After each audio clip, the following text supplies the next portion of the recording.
Nzambi mukeleka, mukeleka, mukeleka. Tusadile salu kya Nzambi mukeleka. Eza ya vimba basi twavuluswa. Nzambi tata, Nzambi mwana, Nzambi mulimo santo. Tata Nzambi mwana pe tata mulimo santo. Amen. Tufungoli na Psaume 15, 1 à 5.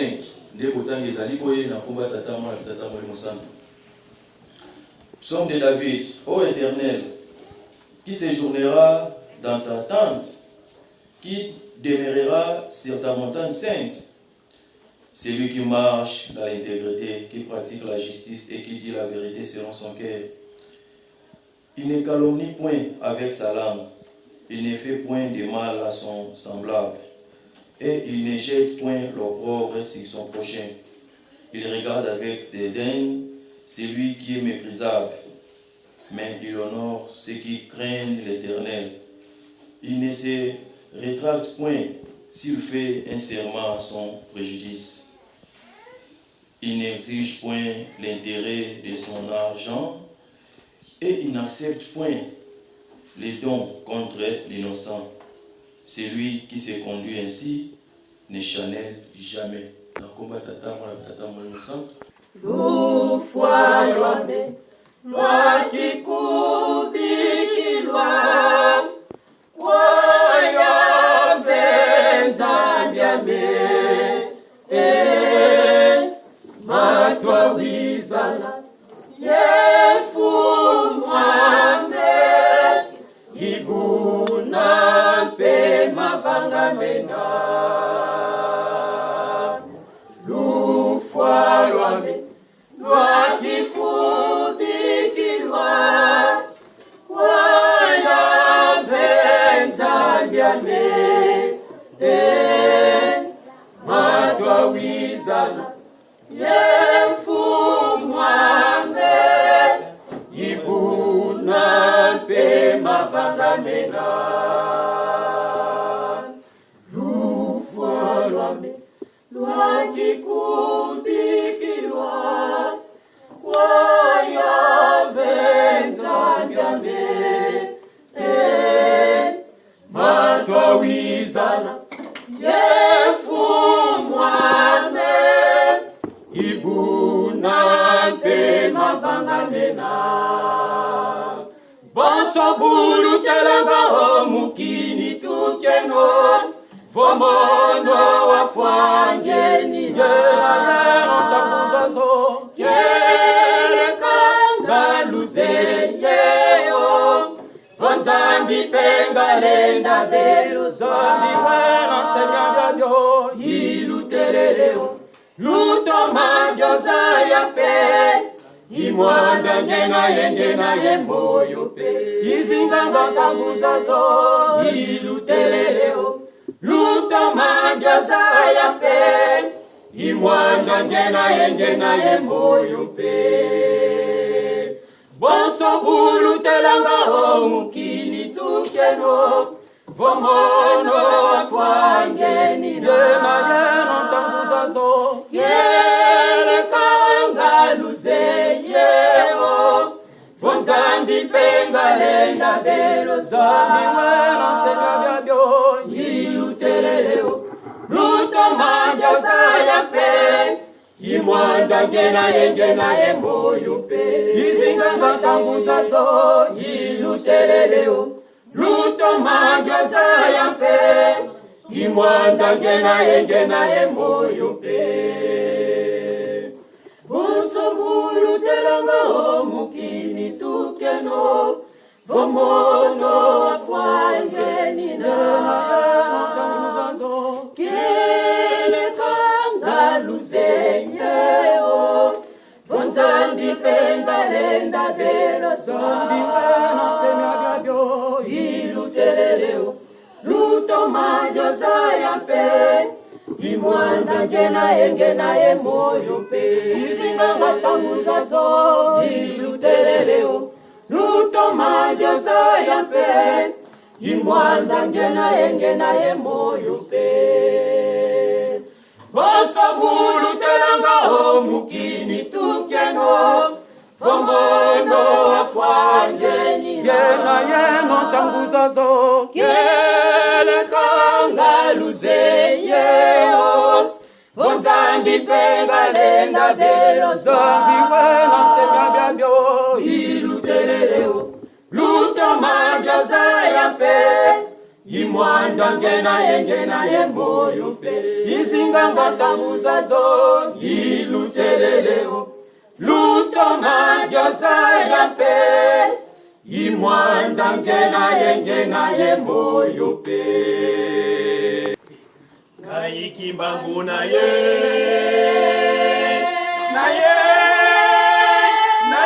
lisusu Bala misato na ye kokombola Bala ya yambo na ye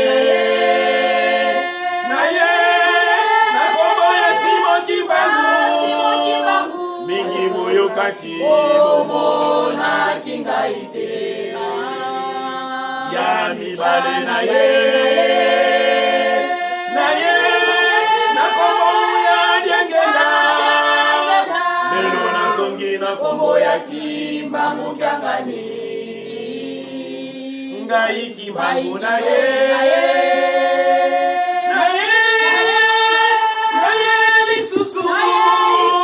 Mbala misato na ye kokombola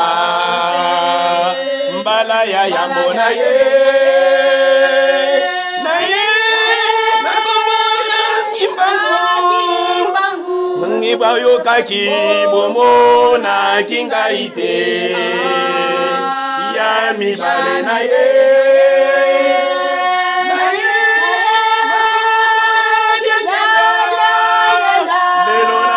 na kombo ya kimbangu kyangani Ngai kimbangu na ye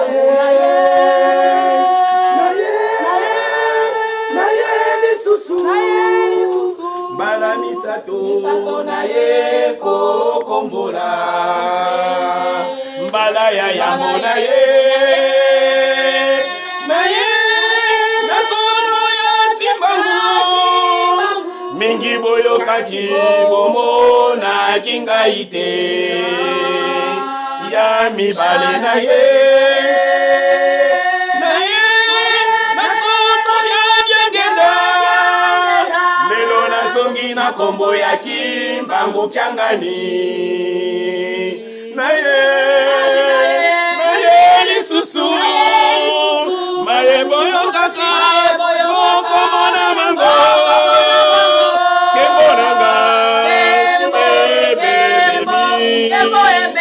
Salama be na boy mango bana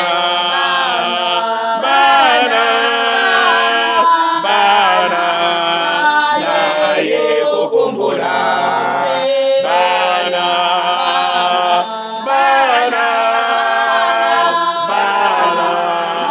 na ye kokombola na ye boyo kaka boyo komona mango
mango bana bana bana na ye kokombola bana bana bana na ye kokombola. To zone sous makanisa mukanda nzambe nde sika tokotanga Deutéronome chapitre 5 verset 1 à 25 on peut pas être zoka mbeko botangi ezali boye na komba tatama na tatama Molimo Santo. Moïse convoqua tout Israël et leur dit: écoute Israël, les lois et les ordonnances que je vous fais entendre aujourd'hui, apprenez-les et mettez-les soigneusement en pratique. L'Éternel, notre Dieu, a traité avec nous une alliance à Horeb. Ce n'est point avec nos pères que l'Éternel a traité cette alliance, c'est avec nous qui sommes ici aujourd'hui, tous vivants. L'Éternel vous parla face à face sur la montagne du milieu du feu. Je m'éteins alors entre l'Éternel et vous pour vous annoncer la parole de l'Éternel, car vous aviez peur du feu. Et vous ne contactez point sur la montagne. Il dit: je suis l'Éternel ton Dieu qui te fait sortir du pays d'Égypte, de la maison de servitude. Tu n'auras point d'autre Dieu devant ma face. Tu ne te feras point d'image taillée, des représentations quelconques, des choses qui sont en haut dans les cieux, qui sont en bas sur la terre, et qui sont dans les eaux plus bas que la terre. Tu ne te prosterneras point devant elles, et tu ne les serviras point. Car moi, l'Éternel, ton Dieu, je suis un Dieu jaloux, qui punit l'iniquité du père sur les enfants jusqu'à la 3e et la 4e génération de ceux qui me haïssent, et qui fait miséricorde jusqu'en 1000 générations à ceux qui m'aiment et qui gardent mes commandements. Tu ne prendras point le nom de l'Éternel, ton Dieu, en vain, car l'Éternel ne laissera point impuni celui qui prendra son nom en vain. Observe les jours du repos pour les sanctifier, comme l'Éternel, ton Dieu, te l'a ordonné. Tu travailleras 6 jours et tu feras tout ton ouvrage. Mais le 7e jour est le jour du repos de l'Éternel, ton Dieu. Tu ne feras aucun ouvrage, ni toi, ni ton fils, ni ta fille, ni ton serviteur, ni ta servante, ni ton bœuf, ni ton âne, ni aucune de tes bêtes, ni l'étranger qui est dans tes portes, afin que ton serviteur et ta servante se reposent comme toi. Tu te souviendras, tu as été esclave au pays d'Égypte, et que l'Éternel, ton Dieu, t'en a fait sortir à main forte et à bras étendu. C'est pourquoi l'Éternel, ton Dieu, t'a ordonné d'observer le jour du repos. Honore ton père et ta mère comme l'Éternel, ton Dieu, te l'a ordonné, afin que tes jours se prolongent et que tu sois erré dans le pays que l'Éternel, ton Dieu, te donne. Tu ne tueras point, tu ne commettras point d'adultère, tu ne déroberas point, tu ne porteras point de faux témoignages contre ton prochain, tu ne convoiteras point la femme de ton prochain, tu ne désireras point la maison de ton prochain, ni son champ, ni son serviteur, ni sa servante, ni son bœuf, ni son âne, ni aucune chose qui appartient à ton prochain. Tata kimangu salisa biso tosepela tata tonyo kwami yodengeneke ya pasi na biso ofandi na biso awanase tata kimba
toleki na programme oyo tolelaka mpona pasi ya mokili pe pasi ya bazoto mpe milimo na biso nde na ntina na yango toseli na chorale dirigeant mama Fatima akoleka liboso mpona kosonga biso na libondeli nde na koreki mama Hélène asonga biso nde na fliki papa Kendi Jado akosukisa libondeli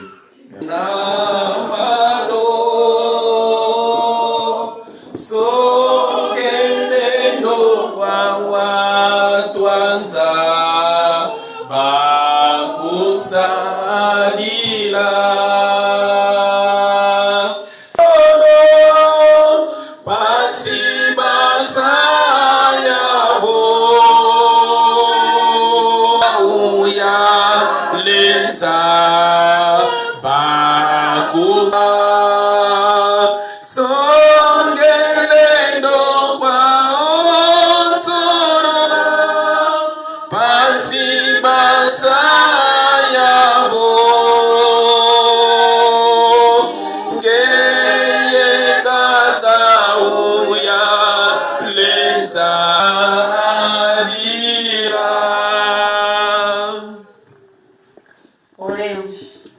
Em nome do Pai, do Filho e do Espírito Santo, Pai, Filho e Espírito Santo.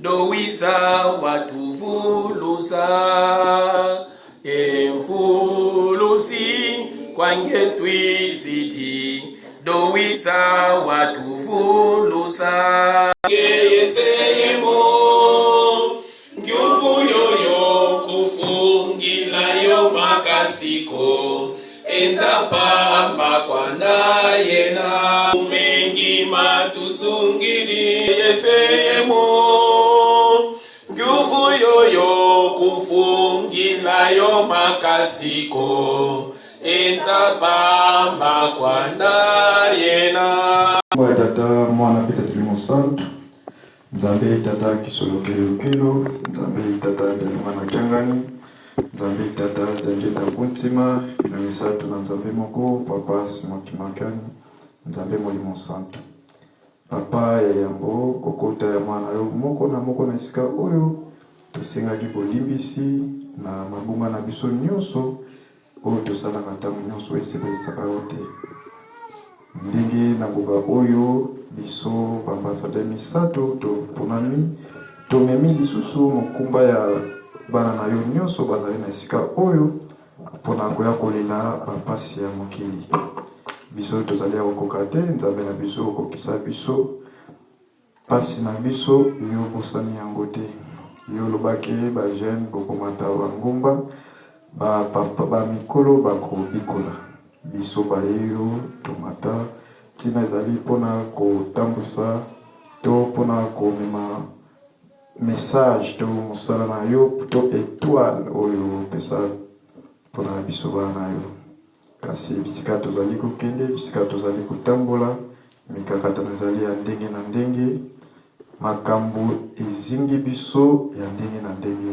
soko tali nano na biso bana yo tozali na esika oyo koti na motema ya mwana moko na moko tozali na bapasi ya basante bapasi na bafamille na biso bapasi ya baprocès na biso pasi papa soki totangi oku tokotanga te tambuso yango koleka makasi yo moko oyebi kota na ndako ya mwana yo moko na moko esika oyo longola biso oyo ezali kotungisa biso na ntina na mokili Nzambe na biso mokili ezali ya koningana na 2000 à partir de 2017 18 19 obandaki kolobela mingi kotambola malamu na mibeko ndenge olingaka po tokoka komema ebele bazali na prison bazali innocent na mokolo ya suka Nzambe na biso soki tolobi bajuge oyo bakojuge bato bakota na lola innocent bakende ebele pamba te mosu ezalaka yango te bato basalaka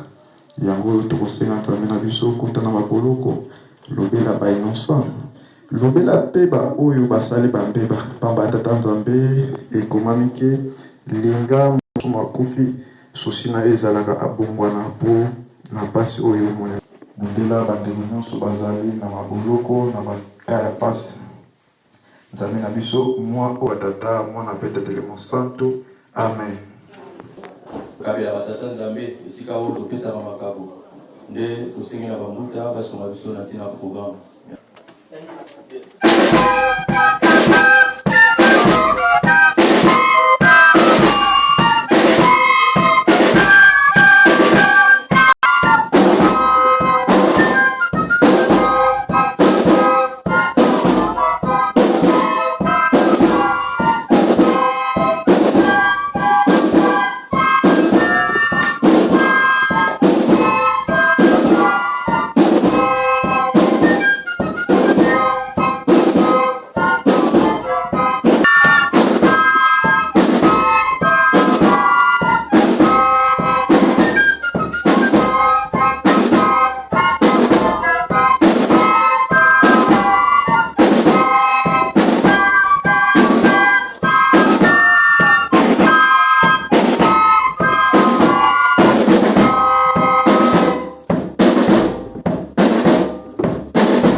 mosali na yo atamboli na sani mwana wa moko na moko atie loboko na kati na sani po mosali na yo ekende liboso pambate na mosali na mokana mwata nzambe lobike bana nanga boyi koyaka ndako nzema maboko pamba te yango mwana na moko atie loboko na sani papa kanisila bandu atie loboko na sani kanisila basante na bango kati ba projet na bango pe kanisila bango oyo ezangi bango papa bamisupi bachete mpona kozanga kasi papa kanisila bango lobi bakoka kozwa po te mosala ekende liboso na mwa oyo tozali na yango tozali kobongama mpona le 6 avril papa okanisela bana na yo tikete kimia na yo ezala banzoto mpe na molimo ya bana nyonso tu na komona tata mwana mpe tata molimo santo amen.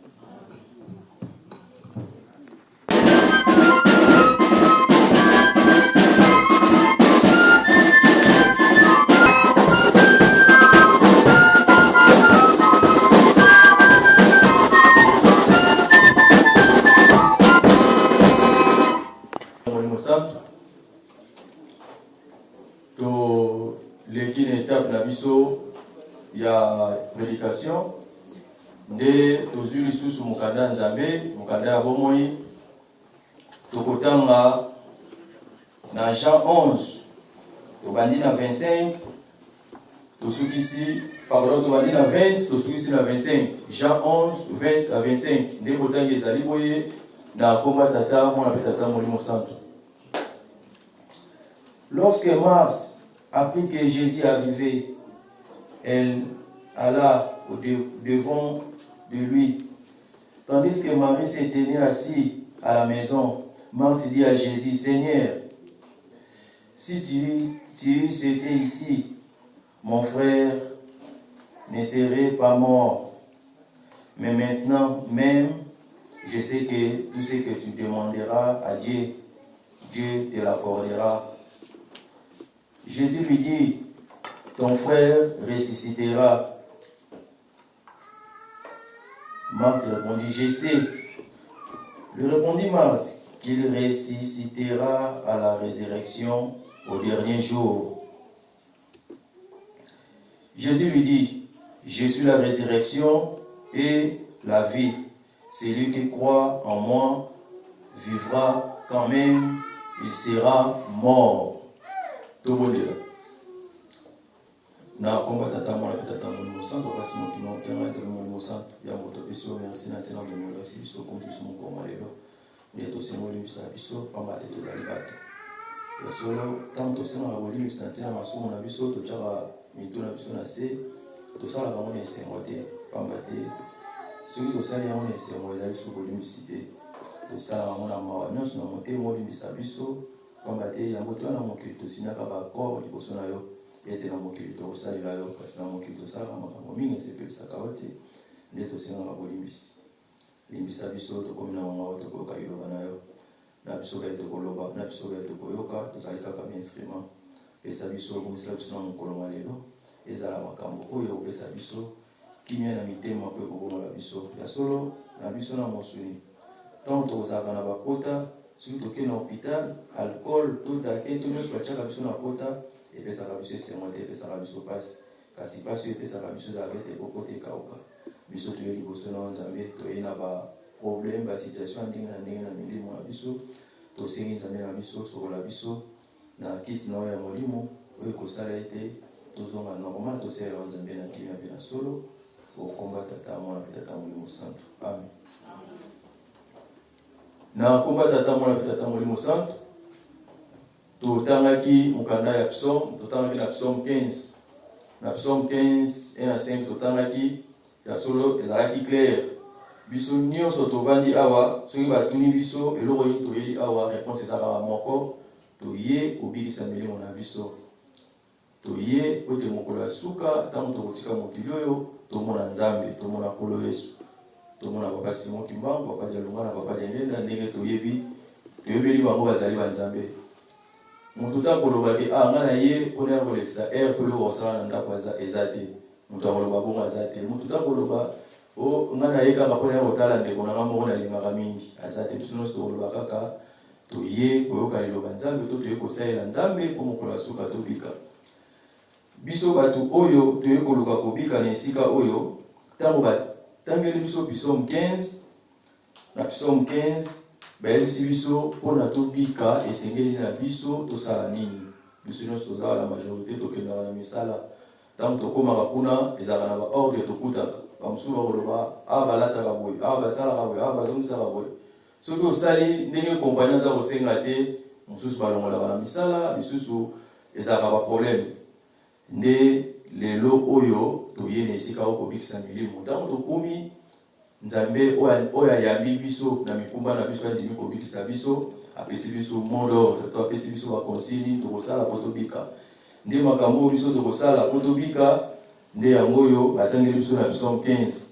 Na psaume 15 bayebisaki biso ete koko na biso David ayembaka banzembo ndenge tolandaka na historique to histoire ya koko na biso David. Toke mbala moko na histoire te toyebi programme toza nango nde banzembo bazali koyemba ezalaki ba chanson inspirée ezalaki koyemba maka pamba te baangelo bazali kopesa bango mayele mpe makasi banzembo bazali koyemba nde banzembo wana parmi biso awa mpe esalisaka biso mingi na ntango tozala na baproblème okozwa biso mozotanga esungi yo. Na mokolo lelo na biso wa David totangaki koko na biso David na nzembo wana alobaki na biso ezalaki motuna oyo atunaki nani akoumela na yema ya Nzambe, qui séjournera dans la mort. Celui qui marche dans l'intégrité, qui pratique la justice et qui dit la vérité selon son cœur. Tous à la kaka na bajanti ya bebote kasi na mitema zali na makambo mosusu na compagnie ya molimo santo eko sala pona kobikisa molimo na biso nde bayebisa de mal à son semblable et il ne gère molimo na biso bayebisi biso pona kokota na bokonzi na ye to tobumela esengeli na biso te totongaka baninga na biso esengeli na biso pete tosalaka mabe na bato oyo baza basemblable na biso sadi tata to mama ndeko na o moto azali pembeni kimbangiste kaka te si okosala mabe na ndeko na yo te wana baconsigne to baordre oyo nzambe azali kopesa biso mpona kokota na bokonzi na ye. Nde na suka balobi ke oyo mpe atiolaka baninga na ye te donc kobwakela bajeton ababi na ne jette point l'opprobre sur son prochain. Donc maloba na ye eza maloba oyo epesaka kimia na bandeko baza pembeni na ye eza te maloba oyo corriger mpona kosukisa na 5 bayebisi biso il n'exige point l'intérêt de son argent et il n'accepte point innocent celui qui se conduit ainsi.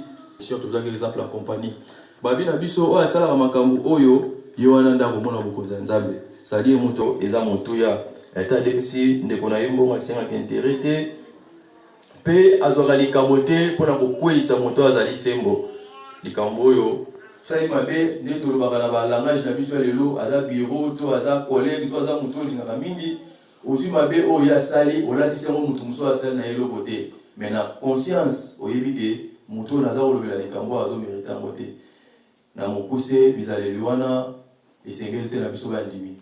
Donc soki vraiment toyeni esika oyo mpona kobikisa milimo na biso Nzambe alobi nyonso oyo totangi tosalaka yango te ntango tozosala yango seke toyei kobikisa milimo te soki toyei kobikisa milimo tosalaka yango te. Toleki na exode totangaki na Deutéronome 5:1-25 kuna barapelaki biso mibeko na mibeko barapelaki biso isi balobi ete esika balobi Israël to remplacer kimbangiste na mibeko wana esalamaki rappel Moïse po bandela mibeko oyo na Deutéronome ezalaki ete mibeko epesamaki liboso etamboli ya bato to ya bana Israël ezalaki kaka malamu te ezalaki kosepelisa Nzambe te nde azwaki ndingisa epai ya Nzambe ayebisi eke rappele lisusu mibeko pesa bango lisusu mibeko yebisa bango alliance oyo ezali alliance oyo tozali kosala ngai Nzambe nazali kosala na bango ezali alliance oyo ngai nazali kosala na batata oyo nasalaki na batata na bango te oyo nazali kosala na bango nde arapelaki mibeko nyonso ndenge tosilaki kotanga ndenge lelo na mokolo mwa lelo tokutani na esika oyo ezali alliance ya sika Nzambe azali kosala na biso Nzambe yebisi nde tolandi likambo oyo ya mibeko eweti mosika mokili ntango esalami likambo ya liboso Nzambe apesaki na moto ezalaki mobeko mbuma oyo bolia te ntango moto abukaki yango toyebi sor mpasi yaki na mokili bana Israel oyo tobengaka Israel eza descendance ya Abraham koko na biso Abraham na alliance oyo basalaki na Nzambe yango ete Nzambe asala alliance na ye atala te ngande Nzambe ngayo nazali koloba na yo biloko nyonso ezali kosambela ngande nasalaki yango mais na comprendre ete yo ozali kolukanga na solo ngana tokosala alliance basalaki na nzambe nde mibeko epesamaki toujours. Donc mobeko ezali koaccompagner bomo ya moto na mokili. Mobeko epesamaki toyebi banyama oyo esenaka kata biteni mibale na ekomaki na ndeke asalaki yango te. Bana ezali bakendaki na bowumbu nde kuna na bowumbu bazalaki na mawa toujours ya nzambe esenaki babima ntango abimisi bango apesaki lisusu mibeko. Donc mibeko eza koaccompagner vie ya moto na mokili. Apesi mibeko oyo apesaki batosaki toyebi Josué na Caleb bakotaki batosaki te bakufaki. Lelo tovandi na esika oyo tozali koraisonner kufa ya papa Kisolokele ya solo toshite mbala moko na ntina na ngonga bapapa bango biso ntongo ya na mokili bapesaki biso mpe mibeko na mibeko bango bapesaki biso bolingo mibeko misala. Tata Nzambe aye nene tobeti histoire koko na biso Abraham apesaki mibeko. Kolo Yesu aye alobi bolingo eleki tata Molimo Santo alobi misala pe ezali. Donc conclusion bolingo mibeko misala na ntina na biso. Nini vraiment o biso tolingi koloba mokolo malelo na ntina na mibeko. Na ntina na mibeko totangi tokomi na esika moko tomoni bayebisi biso ete okosala ekobo te. Likambo wana elobamaka ya solo elobamaka mokolo na mokolo ntango bateyaka biso na mibeko. Soki nazongisi makanisi na nga na nsima tolobaka mingi 56 bolingo 56 mingi torapelaka mingi eloko wana ke bolingo 56. Bolingo 56 wana ezalaki mibeko nde markaki periode wana. Ezalaki mibeko emarkaki periode wana. Est-ce que lelo pe tokobeta tolo ke bolingo 2021 na misala na biso nyonso tosalaka eza malamu makambo oyo nzambe apekisaka biso baolobaka tosala te. Est-ce que sina mibeko oyo bapesi biso toyeba yango te tosala ekobo te ezali mabe ebomaka nzoto mpe ebomaka molimo. Papa Diangenda alaka bajene bakendaka na bisika ndenge na ndenge nde kuna bajene bakendaka akotaka na mozindo na ntina likambo oyo. Mama Nzuza explikaka formule ya photocopie. Moto nyonso oyo alingi kokota na bokonzi ya likolo esengaka ozala na Molimo Santo kati na kokota te. Yango bainterpele biso na dimanche ya lelo to bongisa na esika wana. Ngai mona azali koloba biso bato azali koyoka nzambe azali koloba na biso ete tobanga nzambe mikolo etikali moke. Azali koanvie biso pona bizaleli na biso te kasi pona pema oyo tozali na yango. Tozali na pema, tozali na moment oyo moto asengaka bolimbisi. Soko ozali batata na mama to kanisa to bifipa malamu to mitala malamu etambo oyo biso tozali ndenge nini. Na mokolo lelo Papa Kisolokele totangaki na Psaume 15. Na Psaume 15 totangaki na Luc, totangaki na Jean 11 20-25 wana totangaki ezalaki histoire ya Marthe na Jésus. Kole nde bandeko ya Lazare balelaki makasi. Ntango Kolo Yesu aye bayebisi Kolo Yesu boye balobi Kolo soki ozalaki wana Marthe aza kolela biso Kolo Yesu ozalaki ndeko na ngai kokufa te. Ya solo likambo wana esalaki Kolo Yesu pasi. Kolo Yesu ayebisi ye ndeko na ngai akufi te alali pongi akosekwa. Kolo Yesu ayebisi ye nde likambo Kolo Yesu alobaki amemaki yango ntina suka. Likambo oyo tozwi lelo ndenge tozali koloba na ntina chapitre oyo totangaki ya Luc 11 ezali na ntina Papa Kisolokele lukelo biso bayo tozali wana esika oyo toyebi oyo azali. Papa Kisolokele lukelo azali na biso ndenge toyembaka na nzembo ete nazali na bomoi nakoya na fimbo ya libende nde nakosala mosala na ngai nakobeta baye bazali kotosa te mpe nakobikisa baye bazali kotosa. Papa Kisolokele lukelo azali na biso. Papa Kisolokele lukelo azali nani? Papa Kisolokele lukelo azali mwana ya liboso ya Papa Simon Kimbangu, Dieu le Père. Papa Kisolokele Dieu le Père mwana ya liboso Papa Simon Kimbangu. Papa Simon Kimbangu aboti bana misato. Papa Kisolokele Papa Dialonga na Papa Diangenda kontima.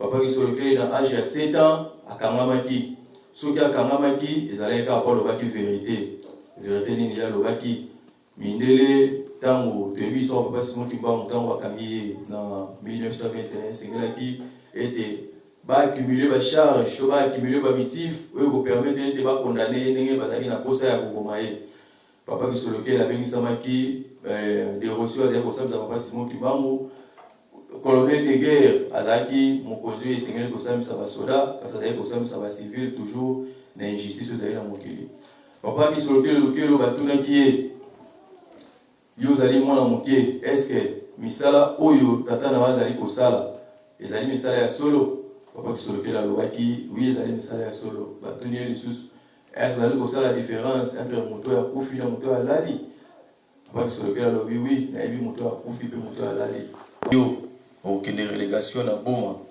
papa qui solokele prison na ye asalaki yango na boma ntango akomi na boma azalaki na pasi baavantage mingi oyo bato mosusu bakangamaki bazalaki kozwa ya bandaki kozwa yango te place azalaki na colonie kuna mpe azalaki kotanga toujours na ezalaki ete injustice ezalaki kocontinue alekisaki vi na ye na pasi papa qui solokele nzambe aye kosunga asilisi classe ntango asilisi classe aye kokoma aye kosala na administration belge azalaki exemplaire azalaki kosala mosala na ye malamu nde na 1960 ans tozwa indépendance histoire ezali molai tozo aye kokoma député infatigable nde bango basurnomaki à l'époque 1960 député infatigable nde na baœuvre oyo asalaki ntango azalaki ministre du travail arégularisaki situation ya batravailleur nyonso basalaire ezalaki ya malamu bato bazali kosepela makasi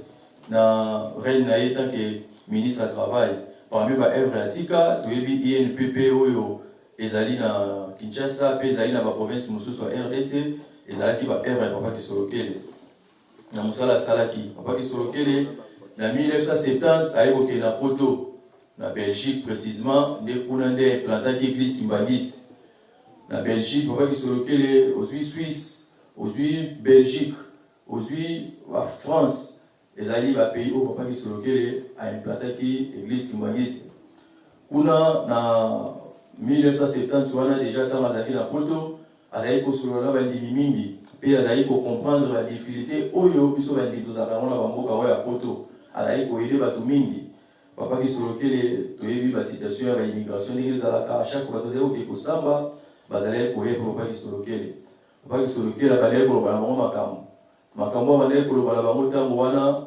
mingi lelo esi esalama nde batémoignage ezali ebele na ntango wana nde na 1992 à partir de 1970 déjà papa qui solokele abandaki kokota hôpital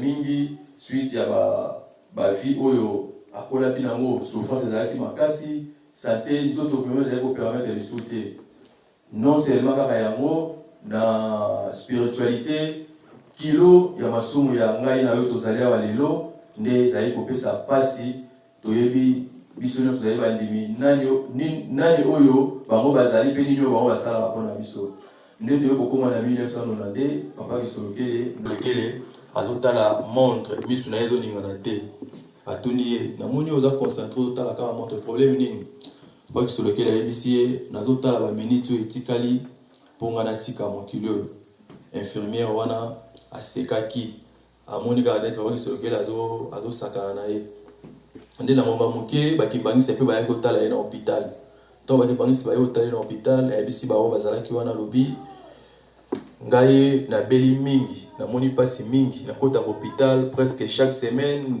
après un mois après 2 mois ezali na ntina mosusu te na ntina kilo ya masumu na bino kobanda lelo moto na moto amema charge na ye ngai nasuki wana donc wana papa qui solokele liloba suka wapesaki ete kobanda lelo moto na moto amema charge na ye ngai na moni pasi mingi nasuki wana désormais bakimbangisi oyo bazalaki wana message wana babombaki yango te elobamaki nde na ngonga moke asalonge na mbetu na ye abongami na ye malamu nde akabolaki nzoto mpe molimo wana toza na 1992 le 17 mars. To sauter histoire, to kemba natina ngonga. Histoire ezali molai nde to conclure natina ya kufa. Kufa kati na bato. Nzambe yemoko apesaki kufa na achaki kufa na mokili lokola bénédiction comme Nzambe alataki nzoto alekelaki na nzela wana natina ka mosusu te. Natina ete alakisa biso likambo ni na kolakisa biso papa ki solokeli vina ye kobota mabe kokola na ye kino lelo eza na histoire monene ezali wana. Soki totela mokanda Nzambe na Luc 23, Luc chapitre 23 totangi na 28, kolo Yesu bazokende na ye na Golgotha. Eka liloba moko bolela pona ngai te, bolela pona bino. Soki to rappeler chapitre oyo tongi koloba kaka na mokusi ete pasi oyo amonaki mpe kufa na ye to mateya o masolo ozali kopesa na lelo ezali mpona ye te, ye azali Nzambe esi alonga na ye. Ezali mpona ngai na yo tovandi awa lelo na maloba kolo Yesu alobaki na Luc 23-28, bolela mpona ngai te, bolela mpona bino mpe bana na bino. Lelo ngai na yo tovandi lelo, makanisi na biso ezali wapi na mokolo lelo? Bizaleli na biso, misala na biso, mitema na biso, makambo nyonso tosalaka envers biso moko, envers bandeko na biso, bakimbangiste to bano kimbangiste. Eske tolelaka mpe mpona biso? Kolela mpona biso, kolo Yesu alobaki elingi kolakisa nini? Soki todevelopa ngo lelo elingi kolakisa ete ngai nzeta mobesu kolo Yesu namoni mpasi ya boye, ebongo bino bokotikala nsima ekozala na bino boni kasi na mawa na ye azalaka na mwa vers biso yebisi biso botosa mibeko, bozala na bolingo, bosala misala nga na kosalisa bino. Biso tozali lelo na esika oyo, eske bolingo, mibeko, misala totosaka yango? Soki tolobele togarde kaka ligne wana ya kokufa, moto ya liboso abomaki moto na mokili ezalaki nani? Ezalaki Kayin, abomaki moto mpona nini? Po azalaki na motema malamu te, azalaki na jalousie. Ngai lelo tovandi awa na esika oyo, jalousie eza na biso te, toza na ba problème te na bandeko na biso. Enkimbangiste na musala aza na bato balobanaka te, motema mabe, jalousie. Soko landeli jalousie.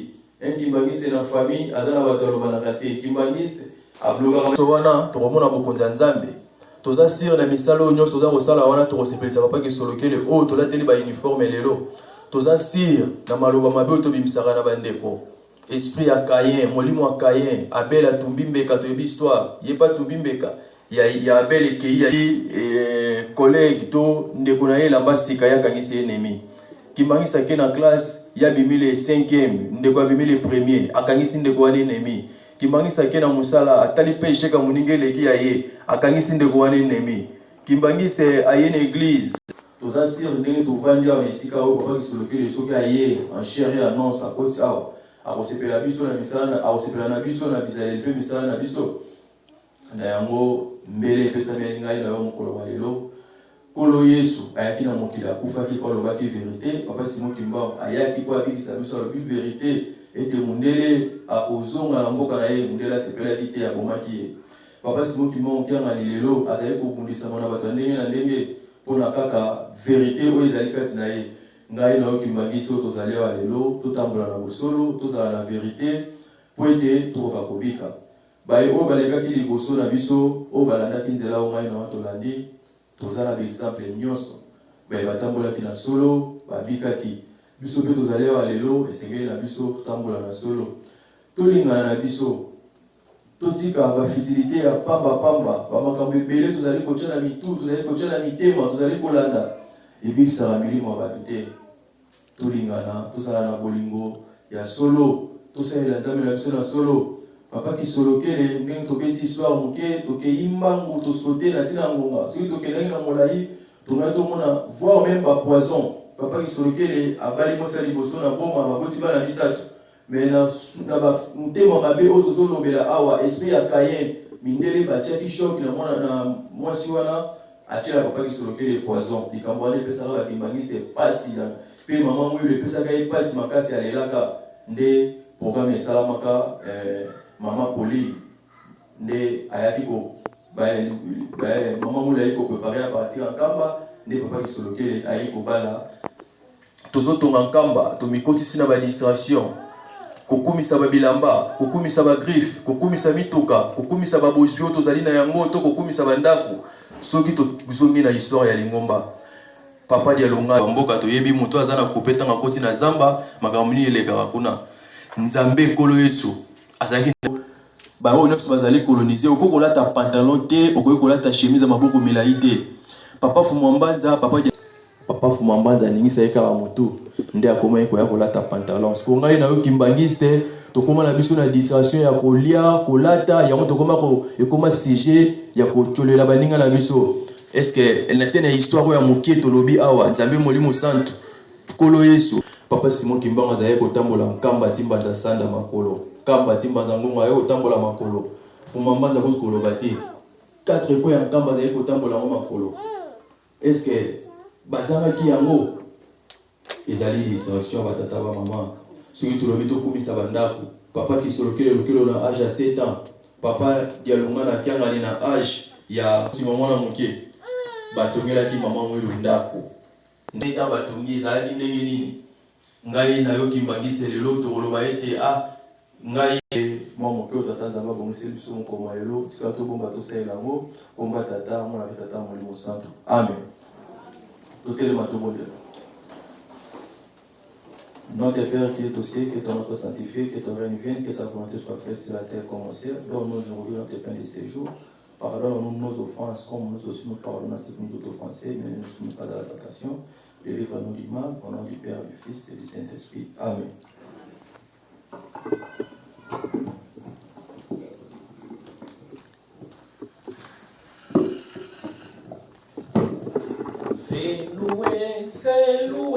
C'est loué, Monongele, c'est loué, 1, 2, 3. C'est loué,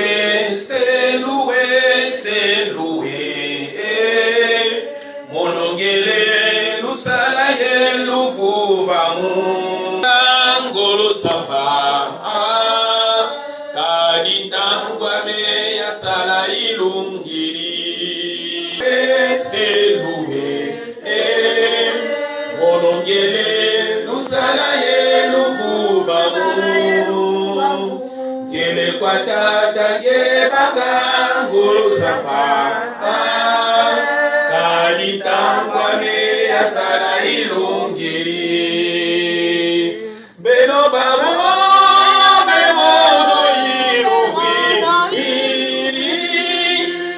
Pangulwa melwa longo ilu sisiri luto mafwanda ye lulunda mambuma me mono kisisiri mutu kumfuta ko seluwe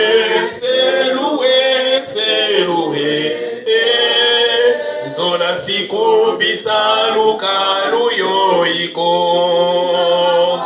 C'est loué,